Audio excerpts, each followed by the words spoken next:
So it is time to answer the question, why is my garden in my front yard?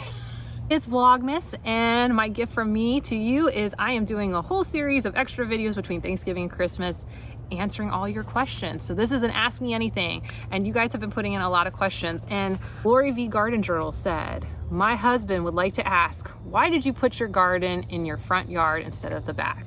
And I get this question very regularly on the channel. As people realize all of this is in my front yard, they start to go like, but why? Why didn't you put it in your backyard? So today I'm going to, on film, I'm going to answer this for you. I'll give you all the nuts and bolts of why I did what I did. It's so many things that happened that started this being in our front yard. It wasn't our intent to go and build a vegetable garden, flower garden, and all of this in our front yard. That wasn't the start of it. It really started first off with us trying to, well, we had a yard and we needed to deal with it. And the previous owners of our house liked to garden, but they had a very, how do I want to say it? Kind of like a French thing going on. There were a lot of shrubs. Lots of tiers, lots of topiaries, like things that were cone shaped and ball shaped and rectangle shaped. And besides it not being our style, to find a company to maintain that was challenging. And they clearly did a lot of, the previous owners clearly also did a lot. We were not into gardening when we bought the house, but they did a lot of annual flower gardening, like go get the flowers from Home Depot and put them in and then change them every season. So very quickly after moving into the house, those flowers got out of control and died. So it looked really bad. So Ben and I were just really trying to be like, not let our yard get really ugly. The other thing they had done is they had plants that they put in, like roses that were very fussy, needed a lot of individual maintenance, which we did not have time for, nor really the want to like go and try to figure out the roses. And if you're thinking we had these like gorgeous rose bushes, it was like a twig, and they had told us it was a rose, but it never did. And it had thorns. It had thorns like a rose, so I knew it was a rose, but it never flowered like it was a rose plant. So there was a lot of these like pet projects that they clearly had started in not a very organized, nice fashion, especially the side yards. The side yards were like complete chaos storms. They had ficuses and all sorts of crazy things. So we started having to just be like, deal with areas. So, and it was on all the sides. We had angel trumpets that were going crazy, but also dying all over the place. We had an oak that like was like, there's a lot. There was a lot that all of a sudden was like, and while we could get people to come mow and like they would do some hedging, the yard was just continually getting out of control. So what does that mean about our front yard? Well, one, you want your front yard to look good. That was the first piece. But the second piece is that have I talked about this before? So our yard, because of the way everything had grown around it over the decades that the house has existed, we had lots of mature trees on the perimeter of our property. And what that meant is that all the perimeter of the property was higher than the middle. So when it rained, all the water pushed into the middle, including the house. The house didn't have gutters on it. And then because the people who used to own the house had special needs kids that they adopted, they'd put a sidewalk around the house, which you guys see me walking on. But because of the tree roots, all those sidewalks had tilted in. So all the rain's running off the house, falling on the sidewalk or into the beds next to the house, and just building water this high up. And basically we needed to deal with that pretty quickly, because I started to realize like we've got standing water most of the summer sitting up against our foundation of our house, and that's really, really bad. So we had to deal with that. So we hired a company to regrade our yard, and part of them regrading our yard, where most of the problems was the backyard. And so we got gutters put in that funneled the water out, and then we needed to regrade our backyard because the backyard just became a swamp every summer. Sorry, we didn't have a channel back then, so you didn't get to see any of that, but it was happening. So what happened is because we did all that work, they landscaped the backyard. So it looked good. And that company also was gonna maintain our landscaping going forward. So in my mind and Ben's mind, the backyard was solved. The front yard was not. The side yards were not. So that's kind of where projects started to evolve, was kind of the first piece. The second piece was we had dogs and we had a new baby. No, 2 new babies, I think by the time we did that project in the back, our youngest was born. And Ben and I have always played soccer growing up, and then Ben all the way through college. If you didn't catch the video about kind of the learning more about me, you'll know that one of the attracting points was that Ben was on an intramural soccer team. So we liked playing soccer. So we had always wanted to play soccer, and just from a safety perspective, it always made more sense to do it in the fenced backyard instead of like the front here. And then over time, there was just things that kept happening. We had 2 pines that died in our front yard that we had to have removed. And there was a whole, in front of that window, there used to be like all these shrubs on shrubs on shrubs on shrubs on shrubs. It was the weirdest design thing. It was like 4 layers of shrubs, and a bunch of them, the Indian hawthorns and like this Asiatic jasmine, were all dying, and it looked really bad. And the back row of it was holly, and it was the pokey holly. I think it's American holly. And every time we put up Christmas lights, it was poking us in the butts all day long. So we hated it. So I hated the holly, so I wanted it gone. And the shrubs that were in front of it were all dying. So we ripped all of it out, and it was kind of like, well, what are we gonna do? So that's why we started to put stuff in. Now we could have gone with like some really standard landscaping, but we really wanted to grow food. And the side yards, if you've been along this journey, I used to try to grow food on the side yards, and it got shaded out. So we needed a place with sun, and basically that's the front yard and the backyard. And since the idea is to play soccer with the kids in the backyard, that was a very poor choice for putting food into. So thus started the very beginning. And what happened was the pine died right here. And it was kind of interesting. We had done the work on the back. We had actually had to take out a couple trees because they were sick. And this is when you still had to get permits from the county to show that, like, because Pinellas County had laws, codes, something to protect pines and oaks in Pinellas County. So you had to like actually justify you taking out large trees, and both of our pine and oak were approved, plus we had like invasive queen palms.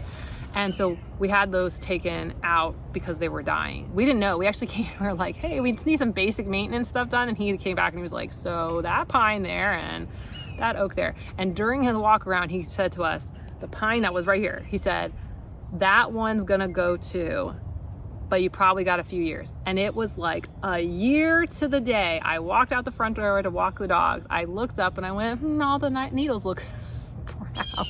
And no, I remember thinking they were droopy. And then I, like a couple days later, I was like, they're really turning brown. And then like, it was like a week or 2 later, I was like, all the needles are gone. And then all the branches were gone. I was like, oh my God, it's dead. And here's the thing. What you can take away from that part of the story is the reason we lost a bunch of pines is because the previous owner's lawn company they didn't have anything around the pines, which you don't need to have anything around pines, but they were weed whacking the base of those pines and basically just killing it slowly because they were just cutting and cutting and cutting and cutting the edge of it.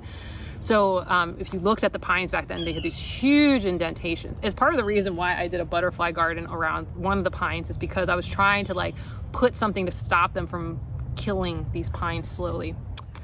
So that pine died and we had it taken out. And if you know anything about the earth below, wherever you have a tree, it's really, really rich. And my kiddo, we were like, hey, let's just throw the rotting pumpkin from Halloween there. And we did. And then all of a sudden pumpkins started growing. And that was really the beginning of the vegetable garden in the front yard. Was literally a pine had to be taken out, which we were super sad about. It was where our night herons used to nest. And yeah, and then, oh, tomatoes. And the cool thing, so then we had this like little garden, and then we had put in the ponciana, and again, we thought this was all gonna just be grass, and we put like a little butterfly garden around that. And we just started finding that with the little bit of food that we planted here and the little bit of like butterfly gardening we did here, we were just spending more and more time. And once you kind of start spending time in an area, you just want to keep adding and adding and adding and adding. And so it just kept evolving and transforming it.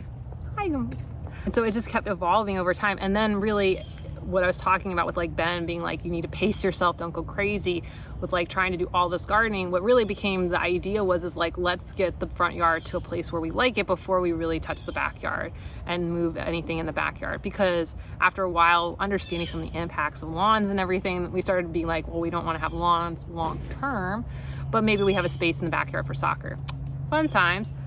We don't tend to play very lot of soccer in the backyard. The kids end up playing way more up here. They find it way more enjoyable to be up here.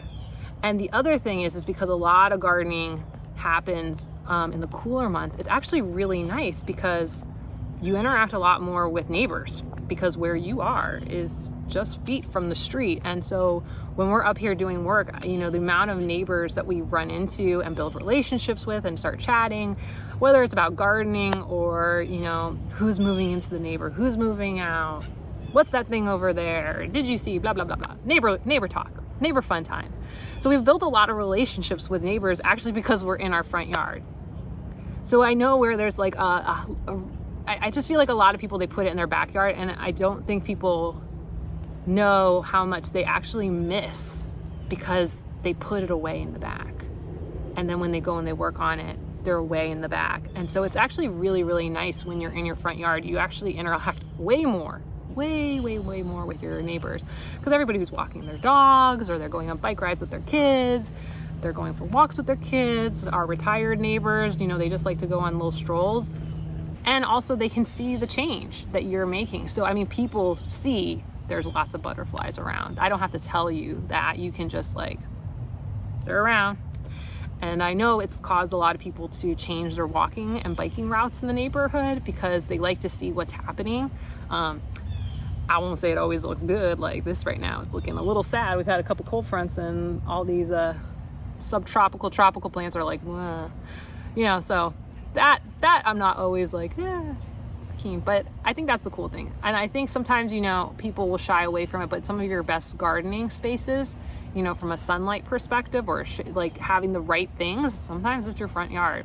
And what's really cool is in Florida, if you're not in an HOA, you're protected legally to be able to do this.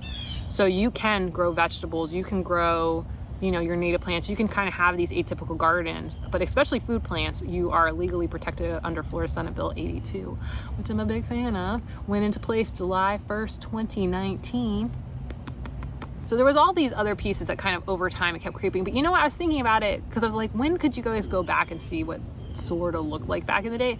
And honestly, I totally forgot about this, but the pandemic was a big push for us to start ripping up stuff in the front yard too. That was when we really started, because we had kind of done vegetable gardening on the side yard, and we were doing a little bit of this and that in the front yard, but you probably wouldn't have noticed it too much.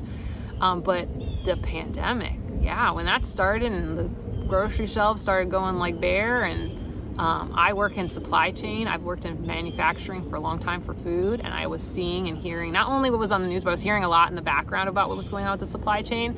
I was just like, and my professional career has been in food manufacturing for a very large company, Fortune 50 company. I was an essential worker in the food supply chain, and I was seeing what was happening all throughout the food supply chain. And this large company owns a lot of brands, like a lot of brands you know the name of, and you're very aware and are probably very much in your household. And I was hearing and seeing a lot of stuff, and I was just like, I just knew it was, if everything turned around, it was still going to be a long time for us to get out of some of this instability. So if you actually look back, you see I start to dig up the Victory Garden series, you see me start to dig up the front yard to put in food quickly to try to grow some food. And that started really the big push to be more self-sufficient and of course more sustainable, because every pound of food you grow, right, that's 3 cubic feet of carbon that aren't being used to transport your food. So like from an environmental standpoint, it's way better environmentally to just like grow your own stuff. So from a food perspective, all of a sudden we were just, and having continued to work in the food industry, I have more insights probably than the average person is into the continuing problems 6 months later, a year and a half later, before even what started happening with Ukraine and more supply chain issues. I was aware of how unstable many parts of our industry were, not even necessarily at our factory, but in our suppliers. And there was a lot of instability, and there has continued to be a lot of instability that has not gone away. So it just made sense to just continue to be more and more self-sufficient. And once you kind of start in a spot, it just made sense to keep expanding instead of trying to do a little bit here, a little bit there. You know, when you're gardening, it's just way more efficient. I think there's a question behind the question sometimes is like, why did you put in the front yard? Is one, what do neighbors think? And actually overall, like we've had even new neighbors come up to us when they see us, they're doing like their first walk around with their dog and they're like, oh my God, I saw your house, we love it. So I think there's that piece that people wonder about, but overall the neighbors like it. The other piece that people I think may wonder is, what about home values? Well, who knows? Florida's home values have gone up. I will tell you, our house has probably doubled since we bought it in value. So this is not, I live in a desirable area that people call me and they ask us if we want to sell, and I'm like, no, I do not want to sell. So it has not hurt the price, the value of our home. It has not hurt the value of any of our neighbors' homes. They've all sell within like a week of putting their signs up. New neighbors like it. Build relationships with neighbors, and your neighbors actually will change their walking routes because they actually enjoy seeing what happens. I think people underestimate that having the most manicured lawn gets boring after a while. There's a butterfly right behind the camera. I'm wondering if it'll fly in front, but it doesn't. It just literally is right behind. It's kind of cool. And how are you gonna have stuff? You're not gonna have stuff like that. I mean, again, that has nothing to do with being in the front yard, but when you do crazy stuff like this, now all the neighbors they see the butterflies. They don't have to wonder where the butterflies came from. Jacqueline's yard, right here. You can see it all day long. Butterflies everywhere. Now, I think there's other things that you probably wouldn't pick up on from watching the channel is there are other neighbors who have less classic yards here. We are in like kind of an older, mature neighborhood. St. Pete has a lot of older, mature neighborhoods. And I think because, you know, what happens a lot nowadays, right, is they come in, they mow down everything, and then they got their 4 or 5 model homes and they go, and they usually have like 3 landscape plans and they just copy and paste over and over again. I mean, really, that's just what's happening. So people are just used to a lawn, but when you go into a lot more of Florida's mature neighborhoods, you'll find more yards that aren't just like the same thing over and over. They're not that cookie cutter thing. Cookie cutter modeling comes more from homes that are like 90s and later, but I think even the ones from the 90s now that are like getting 30 years old, you're seeing more and more people who've started to transform them. But I think prior to the 90s, you see neighborhoods where all sorts of stuff. They got whole forests growing in them. You know, there's neighborhoods I can drive around here. So that's another thing you don't even pick up from is there are other neighbors in this neighborhood who, but when we moved in, had atypical front yards that you could walk by and see, and they had 0 grass, but they were very nice looking. They're just different. We're just another piece in this neighborhood of kind of just being a little different, and I think that's why the neighborhood's okay with it. I think it'll be very hard to do this when you kind of get into more of those cookie cutter neighborhoods. If you don't have people who are pushing the boundary on stuff on any front, you'll really stand out. And I could see that would be really hard. Now, let me acknowledge, this garden has gotten a little wild this year. I love it on a lot of levels, but I also feel like I could do better. And I'm gonna be putting a lot of effort in this next year into kind of upping the pretty factor. I think we got a lot of function happening, but I think we could do better on pretty. So there's gonna be a lot of cool things as we're gonna maybe rearrange some things. We're gonna spread into the backyard. So we are spreading into the backyard for sure this coming year. We're ready to do it. So yeah, so that's it. I mean, I don't know what else to say about it. It's what we did it, and it just kept going, kept snowballing. So hopefully this got you inspired and encouraged to consider what are you gonna do in your front yard? You don't need to hide it in your backyard. So that answers that question about why is it in the front yard? So check in each day, Monday through Friday, to get some extra bonus videos. Okay, I'll see you soon. Bye.